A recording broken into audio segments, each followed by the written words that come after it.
En el interior de tu auto vive más de 700 tipos de gérmenes. Purifícalo con AirLife, evitando contagios y enfermedades. AirLife, aire puro. Más información en airlife.com. El retail financiero está comprometido con la educación financiera de los consumidores. Por ello, recuerda que al contratar un seguro debes exigir que te informen la cobertura y exclusiones de la póliza. Se respiran nuevos aires en Veramonte, porque Veramonte Reserva renovó su imagen, inspirada en los colores de sus viñedos orgánicos de Casablanca y Colchagua. Veramonte, suelos vivos. Nos preparamos para los viajes espaciales, conocemos los últimos avances de la medicina y nos enteramos de los nuevos algoritmos que se están usando. Activa tu inteligencia artificial, porque en Aire Fresco es hora de conversar con los expertos, junto a Polo Ramírez y Francisco Aravena. Así ya estamos junto a Pancho Aravena para conversar con nuestra invitada de esta tarde. Vamos a hablar de ciencia, como todos los días martes. ¿Cómo estás, Pancho? Muy bien, ¿cómo estás tú?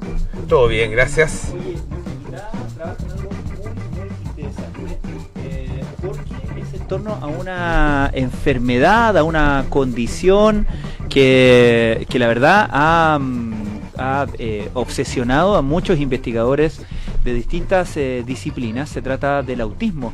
El autismo que, como bien sabemos, y le podemos preguntar algo de eso a nuestra especialista, no tenemos claridad sobre las causas del autismo. Hay ciertos factores que se han ido descubriendo en quienes sufren algún rango, ¿cierto?, del espectro autista, y ella, Angelina Palacios Muñoz, que es investigadora del Instituto Milenio del Centro Interdisciplinario de Neurociencia de la Universidad de Valparaíso, trabaja con modelos animales, modelos de mosca, la Drosophila melanogaster, que hemos hablado con otros investigadores que trabajan en este modelo. Pensé que habíamos hablado con alguna de ellas. No, todavía no lo logramos, pero yo creo que como va la ciencia es probable que lo logremos. Pero Angelina lo va a hacer pronto. Angelina lo va a hacer pronto. Claro, un modelo animal que es muy se presta para muchas investigaciones porque entiendo que cerca del 70% de los genes los compartimos con este modelo animal, y además que tienen supongo que tiene que ver con su expectativa, su rango de vida, que nos permite también estudiar como en distintos momentos de la vida. De hecho, Angelina trabaja particularmente estudiando etapas del autismo en adultos mayores desde el componente genético. Así que puras cosas que tenemos, puras preguntas. Angelina, ¿cómo estás? Muchas gracias por venir. Bienvenida, Hola, buenas Angelina, tardes. gracias. Bueno, muchas gracias por la invitación. Angelina, primero, ¿qué sabemos del autismo y qué sabemos en esa gran pregunta, digo, de las componentes, de las causas, y qué sabemos en ese rango del rol de los genes en el autismo? Bueno, desde el punto de vista etiológico, sabemos que hay componentes genéticos bien fuertes, heredables, y también factores ambientales, pero eso está un poco menos claro, ¿ya? En cuanto a la etiología, no hay nadie hoy en día que sepa por qué se produce el autismo. Ajá. Lo que sí sabemos, y que lo hace aún más complejo, es que son muchos genes que se pueden encontrar alterados en un niño, en un adulto que tenga autismo. Y eso es lo complejo. Hasta ahora se han encontrado más de 1000 genes, ¿ya? Que se encuentran alterados, digamos, mutados en personas que tienen autismo. ¿Y esto en distintos rangos del espectro autista, digamos? Claro, o sea, como trastorno espectro autista, digamos, se clasifican a un grupo, ¿no es cierto?, de condiciones, en los cuales está, bueno, Asperger, está síndrome de Rett y otras condiciones que es como un verdadero abanico, como una umbrella, como un paraguas, digamos, en el cual, ¿no es cierto?, caen las distintas condiciones. Y también los distintos rangos, ¿ya? Porque tú puedes tener un autismo que es muy severo, o también lo puedes tener acompañado de comorbilidades, de déficit atencional, etcétera. Y en general uno relaciona el autismo con niños.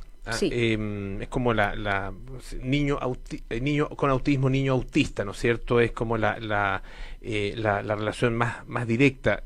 Pero tú estudias o estás interesada en etapas posteriores, ¿no es cierto? Sí. El desarrollo de autismo en adultos mayores específicamente. Sí.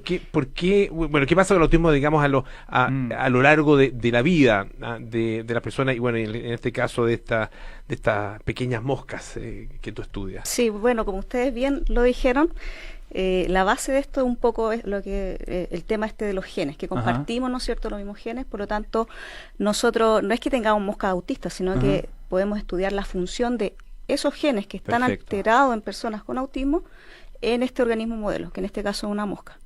Este estudio nosotros, bueno, venimos ya hace 3 años, yo tuve un Fondesit de postdoc en el cual estudié, digamos, ciertos genes que se encuentran alterados y un poco caracterizamos el modelo. Ya ahora estamos pronto a enviar esa publicación. Y ahora este otro proyecto del que tú te referías tiene que ver con esa pregunta, bueno, ¿qué pasa con el adulto mayor, con las personas, digamos, porque esto dura toda la vida. Claro. El autismo, ¿no es cierto?, se diagnostica idealmente antes de los 3 primeros años, continúa, ¿no es cierto?, en la adolescencia y ahí es donde el rango donde más hay estudios. Pero, digamos, en la vejez hay muy pocos estudios. Y hay algunos que dicen que las personas se vuelven aún mucho más, no sé, depresiva, agresiva, síndromes de, o sea, niveles de ansiedad mucho más altos, y hay otros estudios que dicen lo contrario. En cuanto a sistemas modelos, perdón, una cosa, no es que aparezca en la adultez, digamos, sino que es una persona que... Es como envejece. Claro, el fondo es como se convierte en adulto y posteriormente en adulto mayor una persona con autismo. Claro, porque además la esperanza de vida es la misma que una persona que no tiene la condición. Entonces viven lo mismo, pero no sabemos en qué condiciones pueden vivir. Ahora, perdón, es que es pertinente la observación de Polo porque una de las cosas, corrígeme si me equivoco, pero desde lo que uno sabe, el autismo no lo detectamos cuando un niño o una niña nacen, lo detectamos a cierta edad, digamos. A partir de los comportamientos. Claro, y muchas familias reportan cambios muy súbitos como en la, no sé si está bien dicho, pero la aparición del autismo, ¿cierto? Sí. De repente cambios, no sé, de una semana a otra, cosas por el estilo, lo que ha dado pie justamente para toda esta mitología en torno a las eventuales causas del autismo, ¿no? Es bien complejo, es un trastorno del neurodesarrollo, ¿ya? Ahora, lo complejo es que no existe un marcador biológico, ¿ya? No hay un examen que le diga a los padres este niño tiene autismo, no, sino que tiene que ver con la terapia que reciben los niños, ¿ya? Con el médico que lo diagnostica, ¿ya? En eso, y para eso se basan los especialistas, los médicos, los neuropsiquiatras infantiles, en ciertos tests, ya, en aplicar ciertos tests, y bueno, es todo un equipo multidisciplinario que hace ese diagnóstico. Muchas veces, y hay muchos estudios al respecto, han sido diagnosticados de manera muy tardía, ¿ya? Sí, niños que fueron toda su vida diagnosticados como con déficit atencional, que los mal medicaron, de hecho, y a los 30 años les diagnostican el autismo. Claro. ¿Ya? Eso es lo complejo de esto, y lo otro complejo es también en esa proporción que existe de hombres y mujeres, ¿ya? Que se dice que es más o menos 4 hombres por una mujer, pero eso hoy en día es un tema que está también muy, muy, muy como hot, ¿ya? En el sentido de que se ha mal diagnosticado en las mujeres la condición, digamos, porque las mujeres, entre paréntesis, entre comillas, camuflamos mucho mejor. Claro. Y socialmente también, ¿no es cierto?, se nos, a lo largo, ¿no es cierto?, de esta sociedad que es un poco machista, se ha relacionado mucho más a los hombres con las ciencias duras, ¿no es cierto?, que a las mujeres. Estamos conversando con Angelina Palacios Muñoz, investigadora del Instituto Milenio Interdisciplinario de Neurociencia de la Universidad de Valparaíso. Angelina, a propósito de eso, sí, leía hace algún tiempo ya, yo creo que el año pasado, una investigación que de hecho hacían respecto de lo que sabíamos del autismo, en realidad lo sabíamos del autismo en niños, porque en este círculo vicioso, ¿cierto?, de que probablemente las niñas disfrazaban mejor los síntomas de cierto espectro autista. Los estudios que luego se hacían para determinar las causas del autismo o tratar de caracterizar al paciente eran con pacientes niños, con pacientes hombres. Y por lo tanto, no solamente estaban subdiagnosticadas, sino que también estaban subestudiadas. ¿Pasa algo así también con el adulto mayor? Sí, es un poco lo mismo. Como hay pocos datos también clínicos, también hay pocos datos aún digamos, en los adultos mayores. Sí. Y contradictorios. Ahora, hay también distinto tipo de síntomas relacionados, digamos, con el trastorno de espectro autista. por ejemplo, daño a la regulación de sueño-vigilia, ¿no es cierto? Bajos niveles de melatonina. ¿Qué otros elementos son clásicos de esta condición? También se han encontrado alterados niveles de cortisol y otros niveles, digamos, de otras hormonas.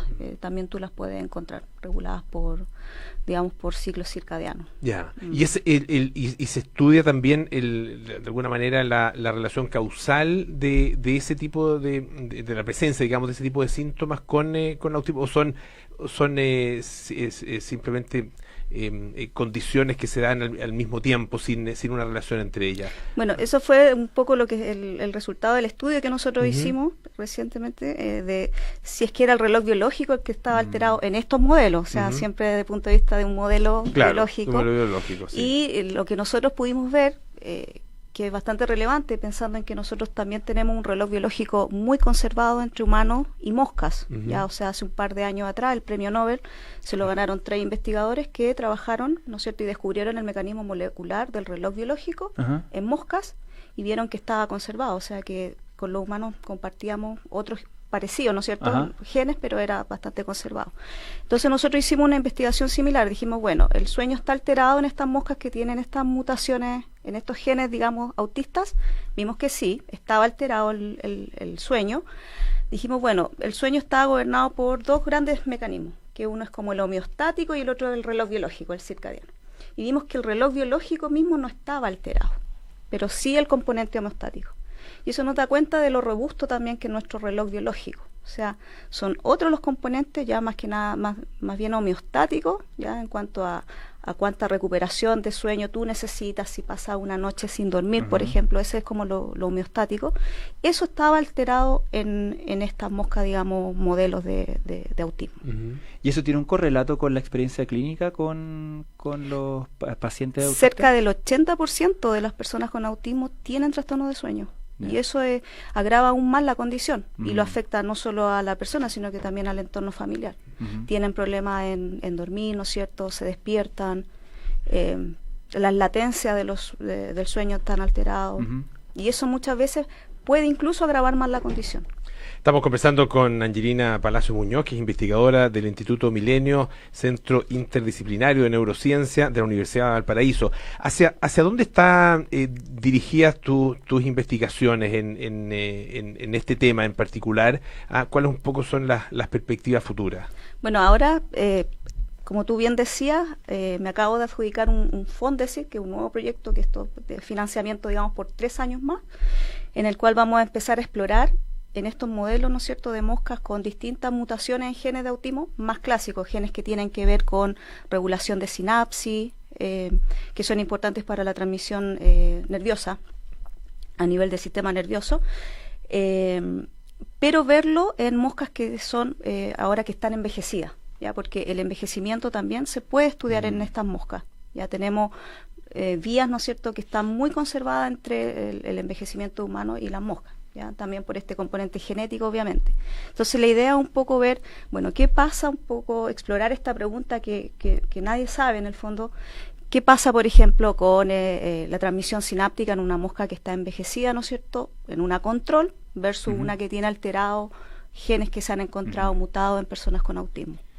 La manera de estudiar esto, Angelina, es cada uno de estos genes o los genes que se elige estudiar, ¿se van alterando solos en los modelos animales o hay una manera de ir alterando, como por así decirlo, sets o conjuntos de genes? Porque también también es relevante eso, ¿no? Cómo interactúan los genes, ¿no? Sí, esa es súper buena tu pregunta, porque, claro, la idea es primero hacerlo por separado. Uno a uno. Entonces, si no entendemos nada. Gen por gen. Exacto. Entender en el fondo qué hace qué, sí, básicamente. Sí. Y, nosotros tenemos una colaboración bien importante con un grupo en Brasil, que ellos pertenecen a un centro de genoma humano y trabajan solo con humanos, y ellos, digamos, encuentran distintas mutaciones y ellos nos van diciendo ciertas combinaciones en personas que encuentran de pares, por ejemplo. Hoy encontramos este gen mutado, pero también este otro, que tiene que ver, no sé, por ejemplo, con distrofia muscular. Entonces no entendemos por qué está relacionada la distrofia muscular con el autismo. y casos de familias, porque ellos estudian hacer unos pedigrí de familia y encuentran unas relaciones bien extrañas. Entonces también ese es un juego que uno quiere hacer, ¿no es cierto? Estudiarlo solo, estudiar, bueno, ¿qué pasa si altero este otro gen que probablemente está en la misma cascada de señalización, etcétera? Y pensando, poniéndose en el lugar de familias, digamos, donde algún integrante ha presentado este tipo de trastornos, ¿qué perspectivas tiene investigaciones como la que haces tú? Bueno, eso también era algo que a nosotros nos importaba, hacerlo de partida también acá en Chile. Y estuve hace 2 semanas atrás en un congreso que se hizo acá en Chile, por primera vez en Latinoamérica, el principal congreso de autismo. Siempre se hace, digamos, en Estados Unidos, en Canadá, y por primera vez se hizo en Latinoamérica, ya, como el tercero regional de la historia, y el INSAR que se llama. Y es interesante porque en los congresos de autismo hay un bloque que se le da a los padres para que ellos también expresen sus necesidades, sus consultas, tengan una interacción con los terapeutas, etcétera. Y lo que nos decía la fonoaudióloga después era de que una de las principales solicitudes de los padres era que aumentara la investigación. Entonces, de parte de ellos también existe esta motivación a que nosotros seamos parte como investigadores, ¿no es cierto?, de ciencia básica, nos ocupemos un poco también de este problema de salud que tienen ellos. ¿Ya? Angelina, tú, como decíamos al inicio de la conversación, tú estudias a partir y desde lo genético, ¿no? Pero sabemos que también lo genético y lo medioambiental no está tan siempre súper ultra separado, sino que lo medioambiental sí tiene un efecto en lo genético muchas veces, y es un área bastante fascinante y me imagino que complica todo en términos de lo que sabemos, ¿no? La epigenética, pero sabemos, hay algo estudiado en ese sentido, en cómo lo medioambiental afecta lo genético en condiciones como el autismo. Sí, o sea, no de autismo mismo, pero de neurodesarrollo. Hay muchos estudios y que son cosas que también nosotros queremos explorar. O sea, ¿qué pasa si a las moscas, no sé, las alimentamos con metales pesados o en condiciones, digamos, de estrés ambiental? ¿Qué pasa con esas conductas? ¿Qué pasa con los niveles de esos genes? ¿Aumentan, disminuyen? Todas esas preguntas, digamos, las podemos resolver de ese modo. Y ahí usted, al hacer esa experimentación, ¿se observa el comportamiento posterior de estas moscas, digamos, ¿no es cierto? ¿Cómo se hace en lo práctico eso? En lo práctico, por ejemplo, una conducta que es muy social en las moscas es el cortejo. El cortejo es el ritual, digamos, en que el macho, ¿no es cierto?, corteja a una hembra, realiza bailes, es una conducta muy sensorial, digamos, ya que implica mucha entrada sensorial tanto del macho, pero también la hembra responde a esa entrada. O sea, da cuenta de su conciencia del entorno, conciencia, digamos, en ese claro, sentido, y ¿no? su interacción también entre ambos, porque tiene que haber una interacción. Tiene que haber una entre interacción, ambos. Claro, porque, y esto más o menos, estos test tú los mides por 10 minutos en cámaras especiales, en condiciones de humedad también especiales. Y bueno, si el ritual, ¿no es cierto?, se lleva a cabo en armonía, en tiempos determinados, que está súper eso estereotipado, digamos, como control. Y si ese cortejo, digamos, fue el correcto y el adecuado, la hembra lo acepta y copulan finalmente. Si eso está alterado, la hembra no lo acepta, ¿ya? Y en eso son bien, digamos, certeros. O lo acepta o no lo acepta, dependiendo de cómo fue la calidad de ese cortejo. ¿Ya? Ese, por ejemplo, es una conducta. También tú puedes medir conductas hacer ensayos de agresividad entre moscas. ¿Ya? Tú pones a 2 moscas en una especie de arena, ¿ya? Y ellas empiezan a pelear. Y si le agrega una hembra, va a ser aún mayor, ¿no es cierto? Y tú puedes, digamos, distinguir cuál es entre comillas, alfa, etcétera. Y esos comportamientos se ven alterados entonces dependiendo de cuáles hayan sido las intervenciones en cada uno de los individuos. Claro, en el caso de las moscas, si alteraste un gen en una neurona, por ejemplo, específica, que eso también, esas cosas más sofisticadas también las puedes hacer en estas moscas. Tú puedes, por ejemplo, disminuir la expresión de un gen en un momento específico del desarrollo de esa mosca. Lo puede hacer, por ejemplo, solamente cuando es adulto, solamente cuando es una larva y todavía no lleva a cabo la metamorfosis, etcétera. Hacía referencia, Angelina, hace un minuto cuando hablabas de los factores medioambientales, de la alimentación. Me llama la atención porque entiendo que una de las vías que se han explorado en el estudio del autismo es la influencia del microbioma. Hay una línea de investigación ahí que es bastante fascinante porque todo el estudio en torno al microbioma es relativamente nuevo en comparación con otros. ¿Hay una influencia también ahí en eso? Mira, en principio se decía mucho y fue como un boom, sí, hace claro. como 2 o 3 años atrás. Sí. Tuve amigos que fueron al Neuroscience en Estados Unidos, sí. Era todo microbioma.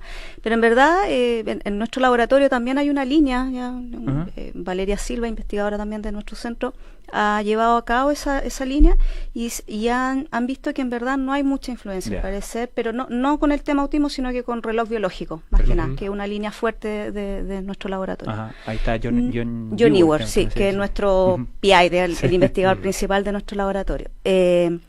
Y ellos no hemos visto cosas tan claras. ¿Ya? Y es bien complejo en verdad estudiar el microbioma, no es tan sencillo. Pero sí, hay estudios que muestran que hay influencia, otros que no, y es como... todavía es muy temprano para saber. Sí, ¿no? Yo no me atrevería a decir algo más claro. Oye, una última cosa, ¿se cambian o no se cambian al nuevo edificio? Sí. ¿Sí? ¿Cuándo? Por lo que supimos, creo que en enero se retoman se retomarían las obras. Las obras, si es que muy sí. bien. Esa es buena noticia. Sí, súper bueno. Hemos estado aquí desde desde el plano, yo creo que estamos desde el plano, sí, hablando sí, claro. Sí, como centro de Valparaíso. Es un sueño que tenemos todos, así sí. es que... De hecho, lo hemos comentado acá varias veces en el programa. Le queremos agradecer muchísimo a Angelina Palacio Muñoz, que es investigadora del Instituto Milenio, Centro Interdisciplinario de Neurociencia de la Universidad de Valparaíso. Muchísimas gracias por estar con nosotros esta tarde. Gracias a ustedes por la invitación y bueno, mandarle un saludo a la gente en Valparaíso, al laboratorio de peces y moscas y a todas las personas que nos están viendo. Un abrazo, incluidos los peces y las moscas. Sí, pues. Gracias, Pancho. Te estoy mirando con otros ojos. Escuchemos un poquito de música. Esto es Shrek con Beautiful Ones.